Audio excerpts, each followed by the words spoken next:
This is Catholic Lunch Break, the weekly program on AM 1430, where we catch up with all things Catholic in the greater Houston area.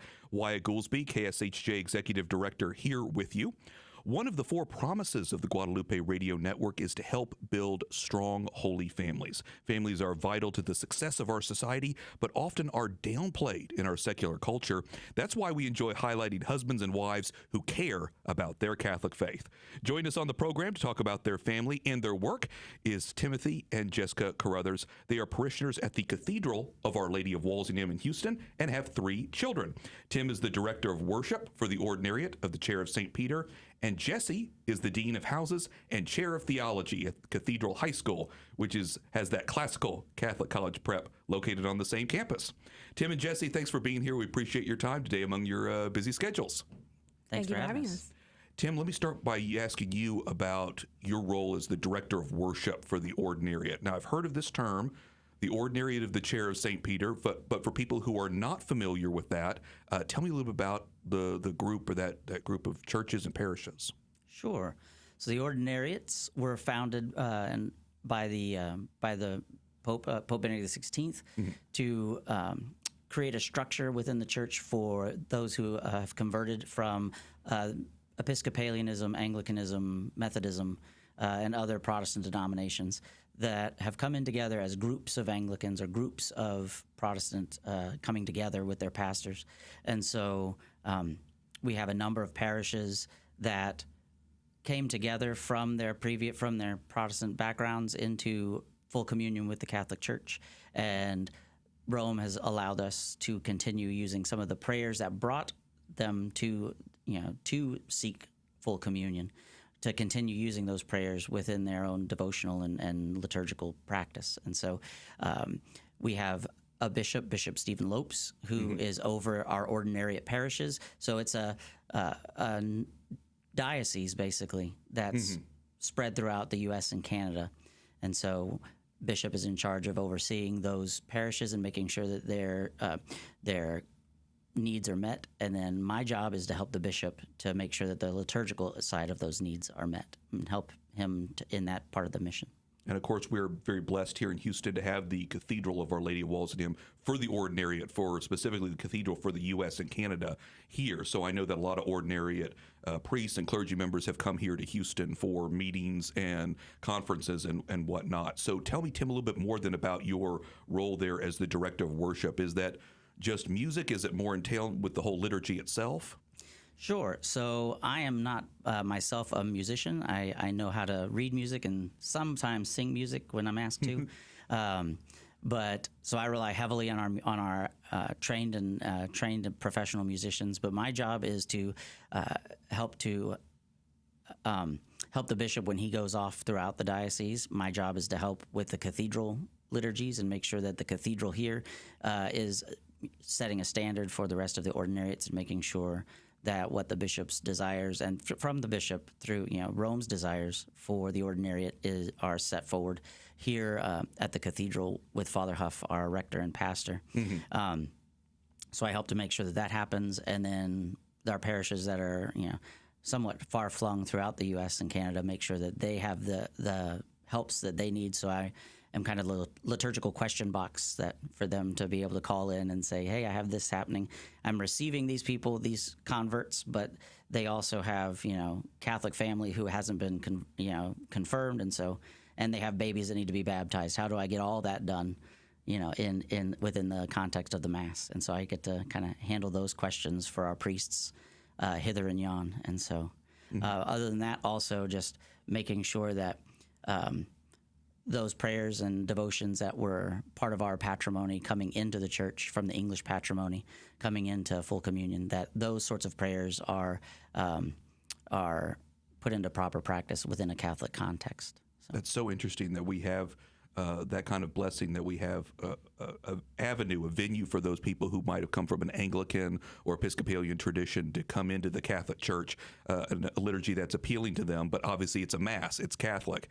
And obviously it appeals to, I think the ordinariate in this worship appeals to more than just necessarily people who come from an Anglican or Episcopalian background. It really has been appealing to a lot of people here in the greater Houston area. So, Jessi, I wanted to ask you about that because you've studied theology before, even on the campus of the University of St. Thomas. What do you think it is about the liturgy and ordinariate at Our Lady of Walsingham that appeals to you that you like about it?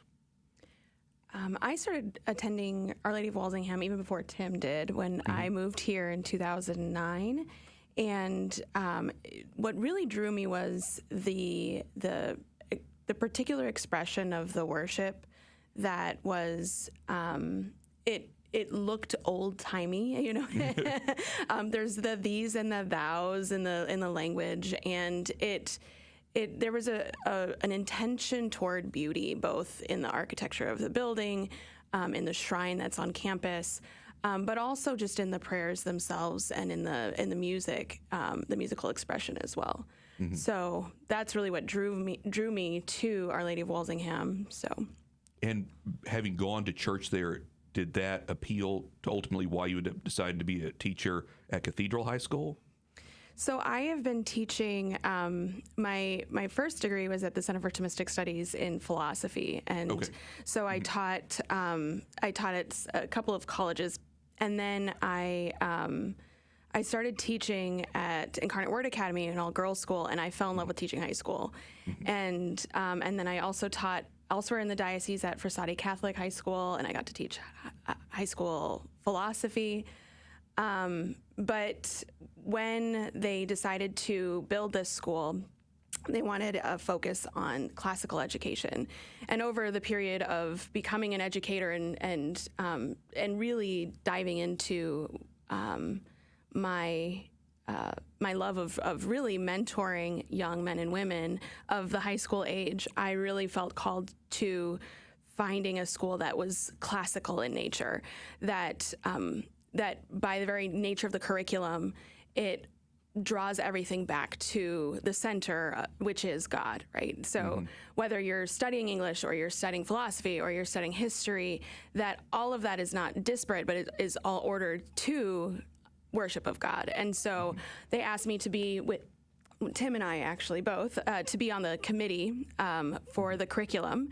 And I didn't intend to leave the beautiful school that I was at, but I was very passionate about the curriculum, and so when they asked me to join as the theology teacher, I prayed about it a lot and decided to join them. So, yeah. And I'm guessing Tim, being married to Jessi has helped you grow in your faith and learn things as well, as she's kind of been unpacking and working on these classes and more of the classical curriculum. I'm guessing you've learned a lot as well.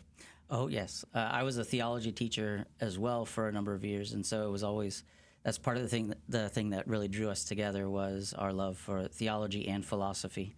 And sometimes vigorous debates around the dinner table, and agreements and disagreements, but always digging deeper and always growing in the love and knowledge of our Lord.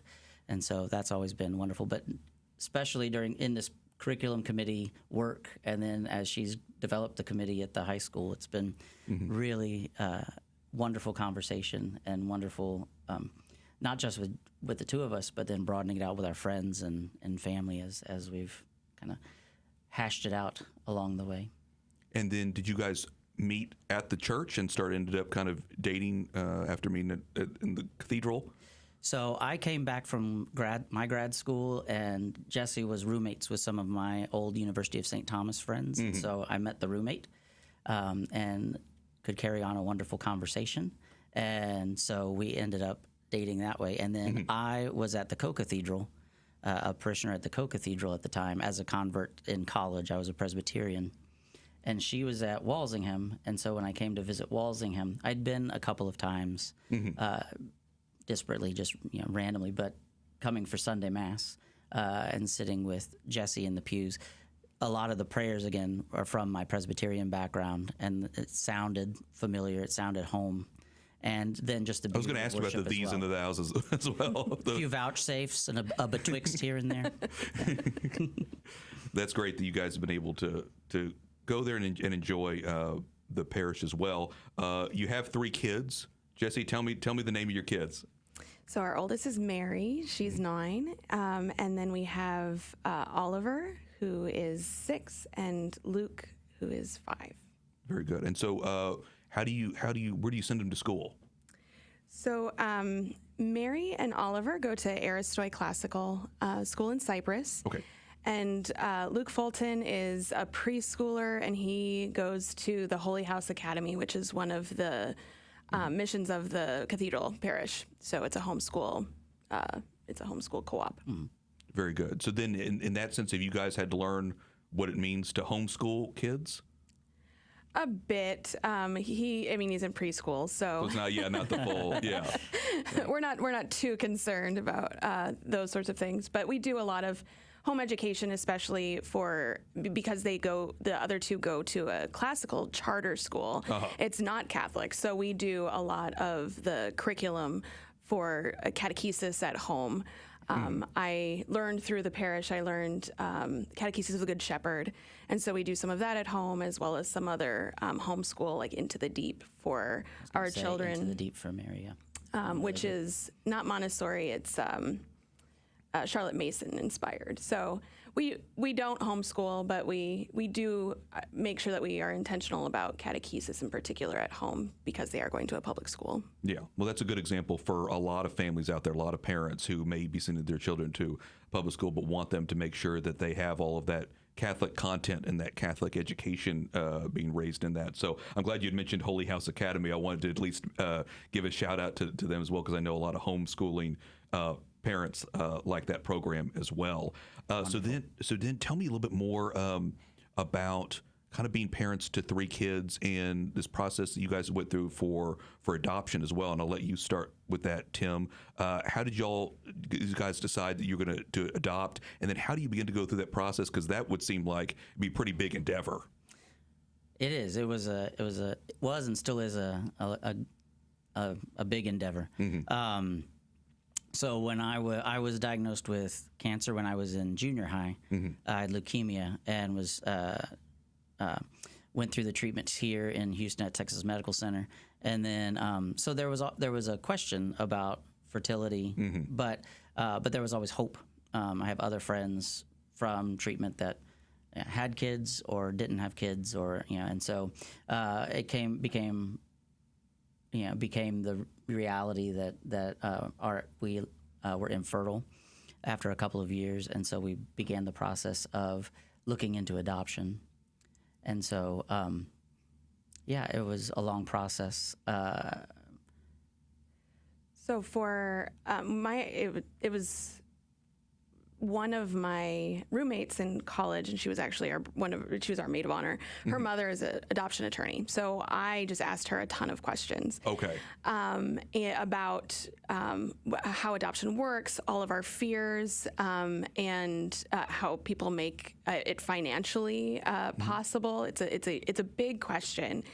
And so after lots of conversations with her, her suggestion to me was just trust God and be not afraid and move forward. And so that's what we did. We started, we looked at various different agencies here in Houston, and then we ended up privately matching with our, that friends was representing a birth mom, and she wanted somebody who was more Catholic than anybody that she had on her list. And so it just ended up being sort of, again, a God thing.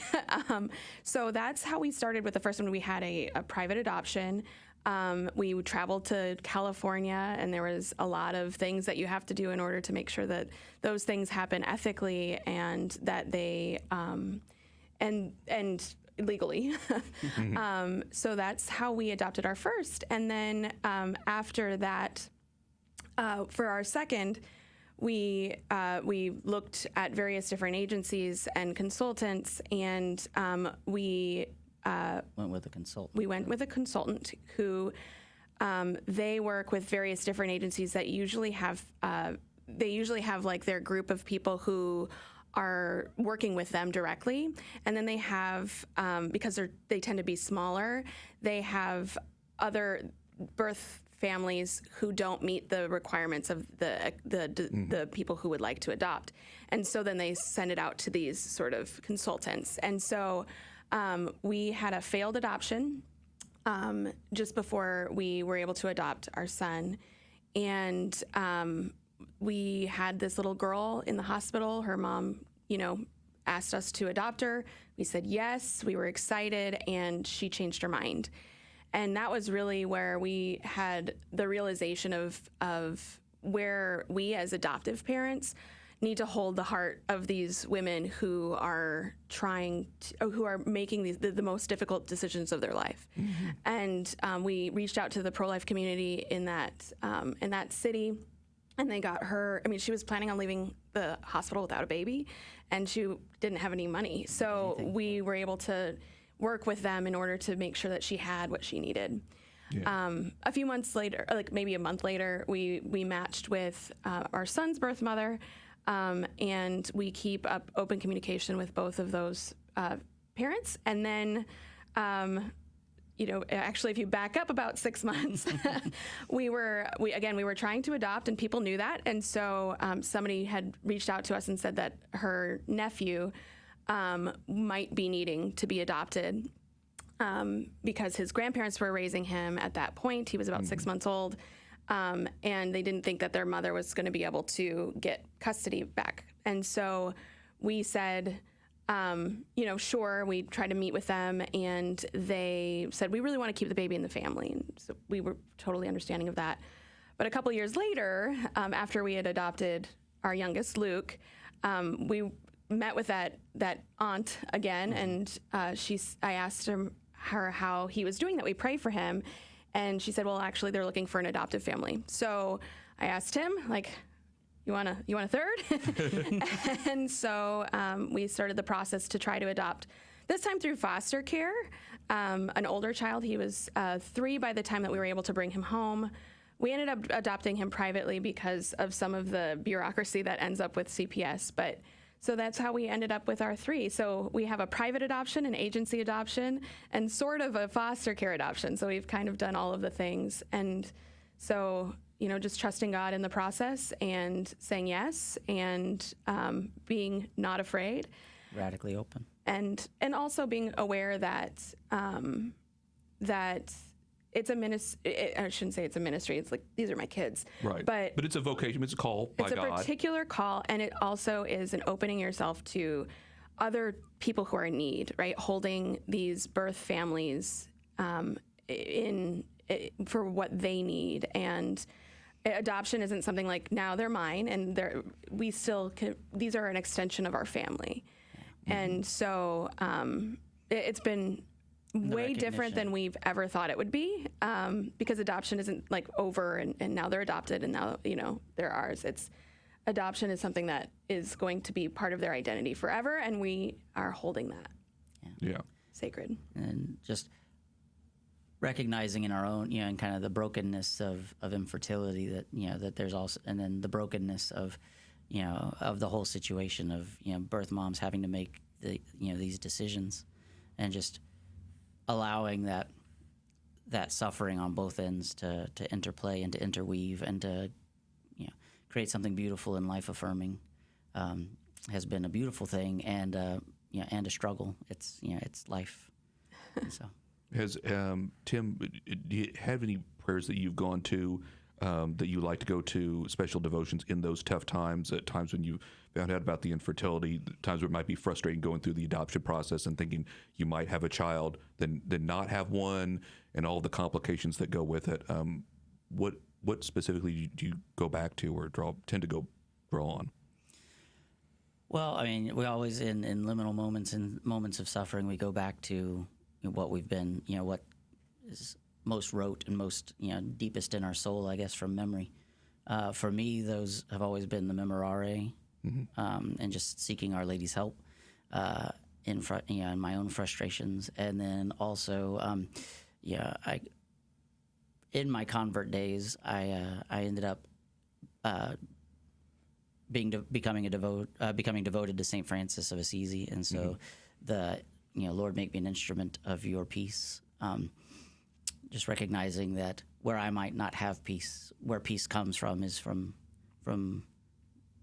focusing on the other and focusing on being that channel of God's grace to other people, and leaning not on my own understanding, as the scripture says. And also, I think there's a song about that. Yeah. We also have a family devotion to the Sacred Heart of Jesus. And so Tim leads us after Mass in a litany of all of our patron saints. And that includes, the people that we are praying for, birth families, and so on. And then we end with, the Sacred Heart of Jesus. We place all our trust in you. And that is something that is part of the way that we understand our life as a family. Yeah. Tim had mentioned St. Francis of Assisi. Jessi, any particular other favorite saints you might want to mention that you like? Oh, man. St. John Paul II is my hero. So, Yeah. I think that I was able to study in Poland for a bit when I was working on my PhD work. And we had used him as an intercessor for our marriage, for our period of infertility, and Yeah, absolutely. Well, you can't go wrong with that. Some great saints, and of course, going right to with the Sacred Heart of Jesus is fantastic devotion as well. I want to ask you, just clarify a little bit more than Jessi. You talked about kind of the classical curriculum on Cathedral High School, and ask you a little bit more about that and how you kind of begin to look at what that curriculum entails. So explaining to somebody who may not have heard of Cathedral High School before, because it's relatively new in the Houston area, just several years old, how do you begin to describe that to somebody who doesn't quite understand how all that interweaves? Because somebody might say, well, there's lots of Catholic schools around, but then what makes it Cathedral unique? So Cathedral High School is based, I would say, is even unique compared to other classical schools. So it has 4 pillars, which is what structures our entire educational life, but also our community life at the school. So the first is sacred worship. So we begin every day in Mass. It helps us to reorient ourselves. What is this all for, right? What are we aiming at? And what is the basis of our education and formation? And it's worship, right? That's what everything is ordered to. So we have sacred worship, sacred wisdom, in which we have our very rigorous curriculum. We study the great works of Western civilization so that we can be part of sort of this great conversation that's been happening for 3,000 years, right? And so that's part of what it makes us classical, is that we use not so much textbooks as like these great works. So people always ask me, when they're doing interviews, what textbooks do you use for theology? And I say, well, we don't. We use the Bible because that is the text, right? And then everything is ordered according to these great works. So there's an overlap in the curriculum Integration. that is integrated, such that when you're learning something in history and English, right, in the Catholic culture class, we also are at the same sort of historical level in the theology classes, and they study the sciences, and they study math in a sort of pedagogy that is ever ancient, ever new, right? You study Euclid and that sort of thing. So, so that's the sacred wisdom piece. But then we also, especially with the patrimony of our parish, one of the things that draws a lot of people in is the beauty, right, of our worship.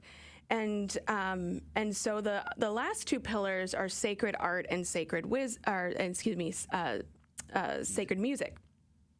So all of the students take art because we think that that art is important, that creative ability for people to have is human. It's especially humane, and it changes culture. And some people might think, well, being art is for particular types of people who who have a particular gift. And in reality, we are made to be creators with God. That's what we're created for.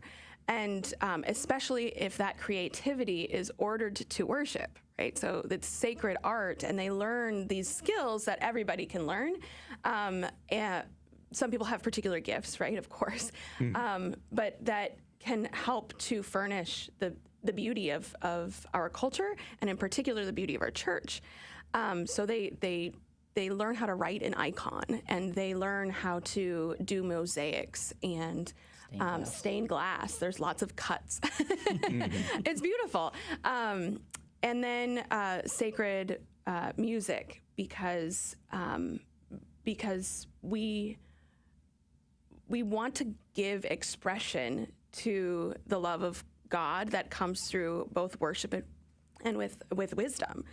I remember when I was studying, I took a summer at Wyoming Catholic College, and I went for all these hikes in the most beautiful place on earth. And I had just, had really sort of taken on my Catholic faith. And there was a young woman that I would go hiking with, and whenever she would see something beautiful, she'd just start singing. And I think that there's something human about that.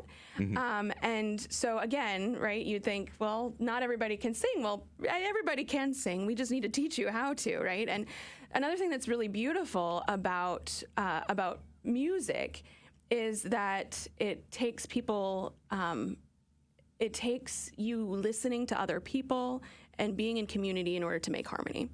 And so it is particularly human to be able to both sing and to do art, but also to orient that again to God. So the things that the students do, they have, I'm sure that they can sing secular music too, but it's for the Mass, right? It's for evensong. They're going to have this, for Palm Sunday, they're going to have a great concert that is a meditation for Holy Week. These are the things that they are aiming at. And so all of that is just ordered very well. It's very integrated for what we are, right? If we really believe that we are ordered to heaven, right? The worship of God eternally, then this life should be a practice of that. And when we're forming students and educating them, we're aiming at that. So it's a beautiful place. And education is formation, that it's formative. And so we are forming saints. And everything is ordered toward that. One of the things that sacred music that always strikes me is that, St. Bernard, that we want to sing the Song of Songs and not just read it. Right. And that's what we're trying to do. Yeah. It's a great reflection of what is good, true, and beautiful. And you're right, in our secular culture, I don't think we often think about these things in a sacred way. Sacred music, sacred wisdom, sacred art. Usually these things there's an attempt to kind of remove the religious context to it, which never works. Tim, to that end, I just want to ask you then about your coming into the Catholic Church. You had mentioned before you had gone to Presbyterian Church. Having studied theology, having been now a director of worship for the Ordinariate, having done everything that you're doing, obviously, with the kids, I know they'll eventually go to Cathedral High School. How do you think this has just helped you to grow as a person, looking from where you were, where you began, converting to the faith, and coming closer in your relationship with God to understanding God as best you can as a human being on this planet right now? Wow, that's a good question. It's a loaded one. I know. That's deep. Yeah. No, it's life, I think, and life is the experience of coming closer and closer into that relationship with God, who made you and made you for Himself, and is constantly calling you to Himself. And sometimes we're listening, and sometimes we're not, and sometimes we're listening better than other times. And I give thanks to God for the Presbyterian church that I was raised in, and the Baptist church before that, where I was baptized, and for the witness to the love of Scripture and to the love of tradition. The Presbyterians my family's very Scottish, proud of their Scottish American roots, and so I'm appreciative of that. And then I'm appreciative of my mom sending me to St. Thomas High School send me to the college prep school. It wasn't so much about the faith; it was about the college prep environment from the neighborhood that I was raised in, and it was there that I started to learn and to really read Scripture in the context of the culture and context of history and understand where that came from, and that began really a conversation with God that at an adult level of intellect, and then bringing that back in the entering the Ordinariate and having memory. Then I love the theology and the philosophy of memory and anamnesis and calling things to mind from our past and things that were forgotten that are made new again in remembrance. And so I think that those memories and those prayers that are brought back into the church through the Ordinariate have made new those of us who come in from outside of the church, and those who are renewed by the faith that is expressed in our Ordinariates. So those Catholics who are maybe refreshed and renewed in their own faith and join the Ordinariate, or just join with the Ordinariate in prayer. And then add to that then our children and our growing family and the growing families that are around us. It's a very young parish, and so there's a lot of children. And to see that and to recognize then, as Jessi said, that we are images of a creator, and that we're here to be creative. And so to be able to experience that through adoption, there's one of our prayers is that comes to us in baptism and in the Easter season, that you have made us your sons and daughters by adoption. And so to recognize that and the beauty of that, and to be part of that as a family, just continues to amaze me and draw me closer to our Eucharistic Lord at the altar, where I'm blessed and privileged to serve with the bishop and with our parish priests. And so it's all too much, honestly. But in the most beautiful and most joyous way possible when you stop and contemplate it, and when sometimes God smacks you in the face and stops you to contemplate it. Sometimes that happens too. Yeah. Well, you use the word privilege. It's been a privilege for me to talk with the both of you, to be able to learn a little bit more about the joy of family, your church life, y'all's love for theology as well. It's been great to have the both of you here. I know we could talk for a lot longer, but I think ending that on the beautiful note of family and the fact that there are a lot of great families there at the Cathedral of Our Lady of Walsingham, where you guys go to church, and that you guys are able to build friendships there, and obviously the love for your children. You all have powerful testimony, and so I really appreciate y'all taking the time out of your busy schedules to come here to the KSHJ studios to talk with us. Tim and Jessi Caruthers, parishioners at the Cathedral of Our Lady of Walsingham, thank you both so much. We really appreciate your being here.